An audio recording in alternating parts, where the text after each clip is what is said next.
Hi guys, ఈరోజు video ఏంటంటే మీరు తమ్నెల్లో చూసే ఉంటారు. మేమైతే షాపింగ్కి వెళ్తున్నాం. అసలు ఈ షాపింగ్ చేయడానికి కారణం ఒకటి ఉంది, అదైతే నేను లాస్ట్లో చెప్తా. వీడియో అయితే లాస్ట్ వరకు చూడుర్రి. ఓకే, మరి చూసేయండి. ఇప్పుడైతే మేము షాపింగ్కి వచ్చినాం. ఇక్కడ ఏంటంటే మనకు కొంచెం డిస్కౌంట్లు బాగా ఇస్తారు అన్నట్టు. మా అమ్మనే మన ఫ్రెండ్ వీడియోలలో ఎక్కువ శాతంగా కనబడే డ్రెస్సులన్నీ ఆర్ప్లే షాపింగ్ మాల్ని మన మేనేజరు రాని. మీరు కూడా ఇప్పుడు దసరా షాపింగ్ ఉంది కాబట్టి, దసరా ఉంది కాబట్టి చాలా మంది మన బాయ్స్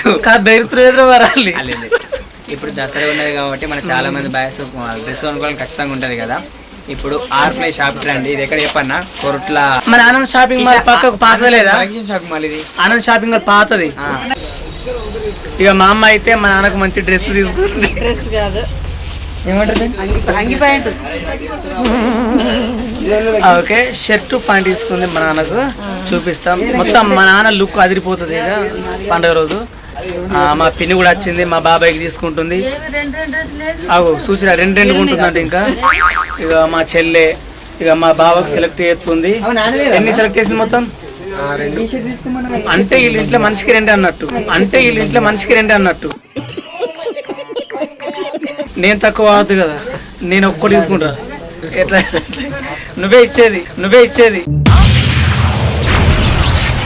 నేనైతే ఒక డ్రెస్ అనుకున్నా, అది ఇప్పుడు దసరాకి ఇస్తా. చిట్టి సిస్టర్ ఒక డ్రెస్ అంటే నాకు కొని చెప్తుడు బాబా. నేను కొనిస్తా, తీసుకుంటా.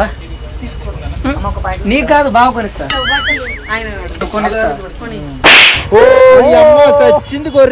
ఇగో నీకు ఖచ్చితంగా నేను డ్రెస్ కొంటా. ఇంకొక ఒక 5 సంవత్సరాలు ఖచ్చితంగా ఉంటా, నేను బాధపడదు. ఒక 5 సంవత్సరాలు ఖచ్చితంగా ఉంటా, నేను బాధపడదు.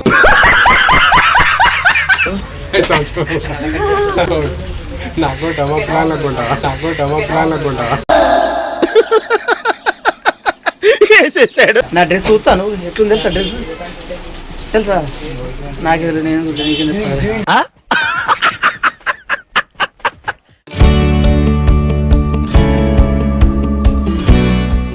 ఈయనకి ఎన్ని ఉన్నా తక్కువనే. మావనికి అయితే సంవత్సరానికి ఒక 30-40 ఉంటాయి కావచ్చు. కానీ ఒక్కసారి వేసుకున్నాను తెలుసా అన్ని. అదే ఒక్కొక్కసారి వేసుకొని పక్క పెడతాడు అన్నట్టు.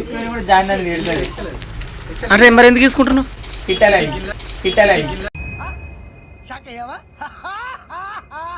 ఇక్కడ ఉంటే టైం అవుతుంది కాబట్టి నేను రజిత మా పిల్లలు వేరే షాప్కి వెళ్తాం, అక్కడ చూస్తాం. వేరే షాప్కి అయితే వచ్చినాం మేము. ఈ షాపు మాదన్నట్టే, వాళ్ళది కాదు. అంటే మాకంత క్లోజ్ అన్నట్టు వాళ్ళు. ఇక్కడైతే మా పిల్లలకైతే చూస్తున్నాం. ఫస్ట్ మా చాందినికి చూస్తున్నాం అన్నట్టు. అసలు ఏం తీసుకుందాం, లంగం తీసుకుందామా, ఎట్లా తీసుకుందాం అని చెప్పని రజితకు అర్థమైతలేదు, అన్ని చూస్తుంది. నచ్చిందా? ఉండనా చూసుకో, అద్దంలో చూసుకో.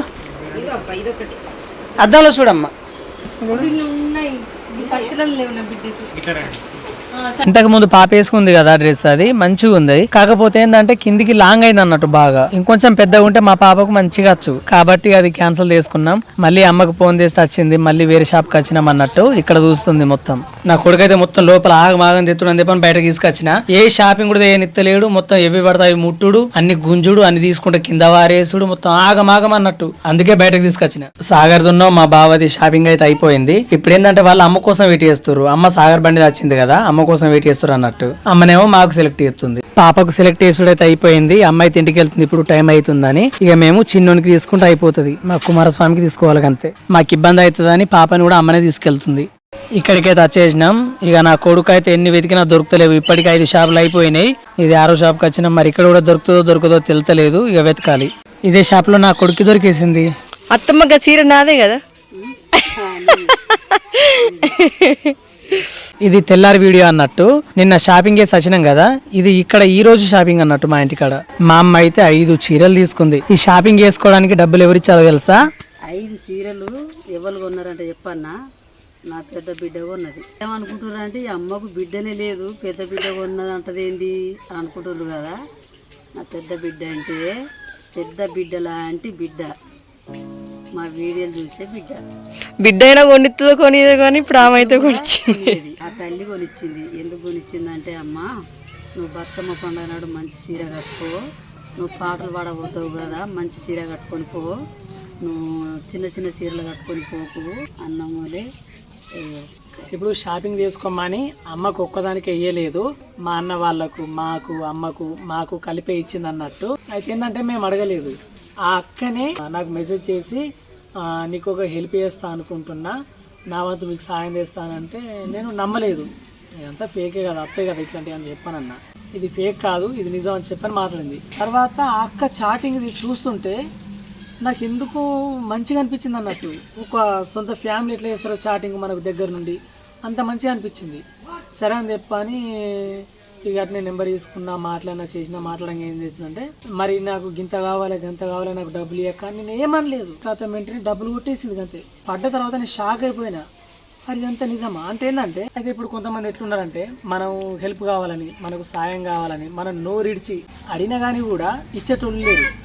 కానీ ఈ అక్క ఏంటంటే చెప్పన్నా, అడగకుండా డబ్బులు వేసినందుకు నాకు మస్తు హ్యాపీ అనిపించింది. నాకైతే నా అమ్మకి చెప్పేసిన, అమ్మ గిట్ల అమ్మ గట్ల అమ్మ అని చెప్పేస్తే అమ్మ కూడా ఇక కొంచెం సంతోషపడ్డది. ఇక అక్కతో ఫోన్ మాట్లాడించిన, అక్క కూడా మాట్లాడింది. షాపింగ్ అయితే వెళ్ళిన తర్వాత అయితే ఇవన్నీ తీసుకున్నాం. ఇంకొకటి ఏంటంటే అమ్మ ఎప్పుడు తీసుకున్నా, ఏ ఫంక్షన్ తీసుకున్నా కానీ ఏంటంటే తెలుసా, తక్కువ రేట్ల లో బడ్జెట్లో తీసుకుంటుంది. అమ్మ కొద్దిగా మంచిగా తీసుకోమాలంటే ఎందుకు మనం ఉన్నంతలో తీసుకోవాలి, అంత చేద్దాం, మనకు సింపుల్గా ఉంటేనే మంచిగా ఉంటుంది అని చెప్పని ఎప్పుడు సింపుల్గానే ఉంటుంది, తక్కువ రేట్లో తీసుకుంటుంది. ఇన్ని రోజుల కంటే ఎక్కువ రేటు పెట్టింది అయితే ఇదే సారి అనుకో. ఇక ఇదే సారి ఎక్కువ అది బిడ్డ వల్ల, అది ఆ బిడ్డ వల్ల.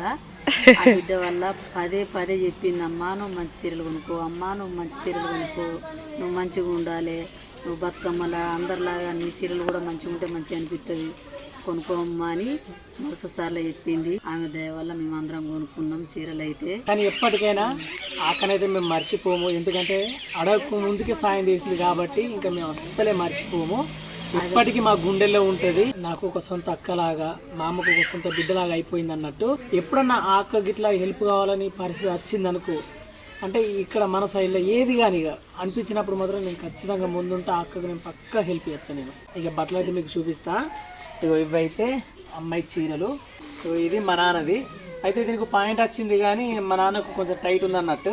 మళ్ళీ ఇప్పుడు తమ్ముడు వాళ్ళు పోయిరు, అది వాపస్ ఇచ్చి ఇంకొకటి పట్టుకొస్తారు. ఇది నా కొడుకు కుమారస్వామికి, ఇది స్మూత్గా బట్ట మంచిగా ఉన్నది. వాడేందంటే ఇది ఆగడు కదా, డీజే వచ్చిందంటే మొత్తం ఆగమాగం ఎత్తాడు కదా, అటురుకు ఇటురుకుడు మాకు దొరకడు. అందుకే ఆయన కొంచెం మంచిగా ఉండాలని చెప్పని విదేశం స్మూత్ మంచిగా జారుతుంది బట్ట. ఇవైతే నాయి, ఎందుకంటే మనది ఎప్పుడు సింపుల్ ఉంటుంది కాబట్టి సింపుల్గా తీసుకున్నాం. ఇది మా చాందినమ్మది. ఇవైతే మాయి అమ్మాయి రజితది తెలుసు కదా మీకు, లంగమోని రజిత తెలిసిందే వీడియోలో. ఇక మాదైతే అయిపోయింది. ఇక అన్న వాళ్ళదైతే వాళ్ళ అక్కడ ఉన్నది. చూసిరు కదా మరి వీడియో అయితే. మాకైతే అక్క కూడా చెప్పలేదు, మా గురించి గిట్ల ఏపూరి గిట్ల డబ్బులు ఇచ్చినట్టు ఏపూరు అని చెప్పని అస్సలే చెప్పలేదు.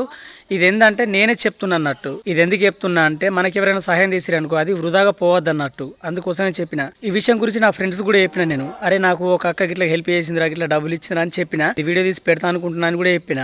అయితే వాళ్ళు ఏమన్నారు తెలుసా, అరే గట్ల చెప్పుకుంటారా ఎక్కడన్నా, మన విలువ పోతుంది, అట్లా చెప్పుకోవద్దు, అట్లా డబ్బులు ఇచ్చినట్టు చెప్పుకుంటారా, మన అన్నట్టుగా చెప్పుకోవాలి కానీ ఒకరు ఇచ్చినట్టు అట్లా చెప్పొద్దని చెప్పారు. వాళ్ళు అన్నారు. కానీ అది నాకు నచ్చలేదు, ఎందుకంటే ఒకరు చేసిన సహాయాన్ని అది మనది అనుకున్నాడు, అది ఎంతవరకు కరెక్ట్ అని నాకు అనిపించింది. అందుకే వాళ్ళు ఏమన్నా అనుకున్న ఫ్రెండ్స్ కానీ నేనైతే చెప్పేసిన, అక్క నువ్వైతే నాకు హెల్ప్ చేసినందుకు నేను మరీ థ్యాంక్స్ చెప్పుకుంటున్నాను నీకు. చూసిరు కదా, ఓకే మరి బాయ్.